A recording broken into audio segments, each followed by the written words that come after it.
What's going on? Boys, thanks to our patrons and Fiverr customers, subscribe to our Patreon free for behind the scenes stuff. Arm yourselves, life stuff. You don't understand the brutality of getting halfway through a video and realizing you don't know what you're talking about. So let's play alternate universe and imagine a timeline in which Skimmerlit gets straight to the point. Although empathy and sympathy are different, I think you can and should categorize them under the same umbrella as emotional interconnectivity. And typically, when you're talking about emotional interconnectivity, people frame it as if they exist for one person to understand other people. But it goes the other way too. If someone is truly an empath, for example, they'll have a lot of emotional societal tides coming in on them, and there is also will also be great emotional tides going back out. That's the thing to consider. It's like the Morpheus conversation from Deus Ex. It's not all about the way you're such a good person for understanding other people. There is also a strong desire to make yourself understood. It's not just feeling, it's also being felt. And that's where this negative empathy thing comes in. Because society is an emotional echo chamber. If your society is organized in a way that maximizes misery, it's not just putting misery on people, it's also making that misery or making them reflect that misery into other people. This negative empathy. You've been made to feel all these awful things, and now you want to make other people feel these awful things.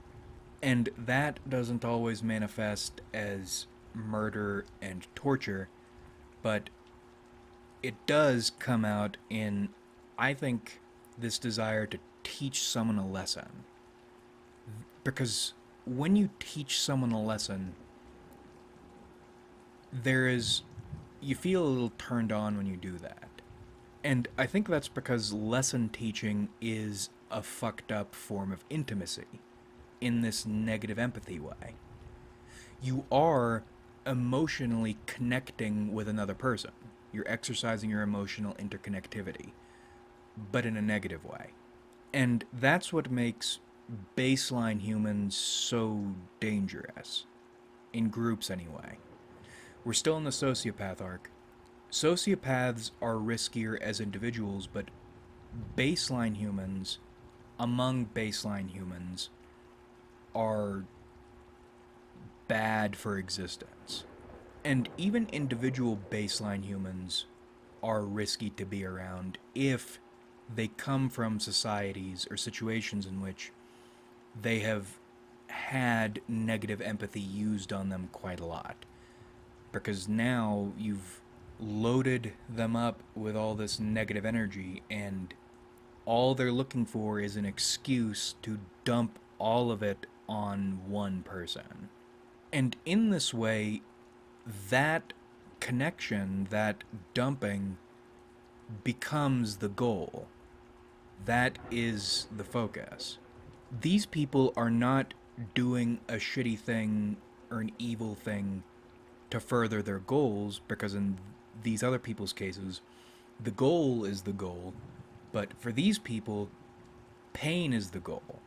Making someone feel what they feel.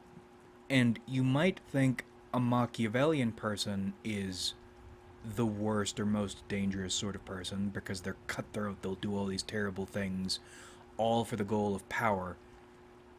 But that sort of person is actually not that dangerous because you understand what they care about.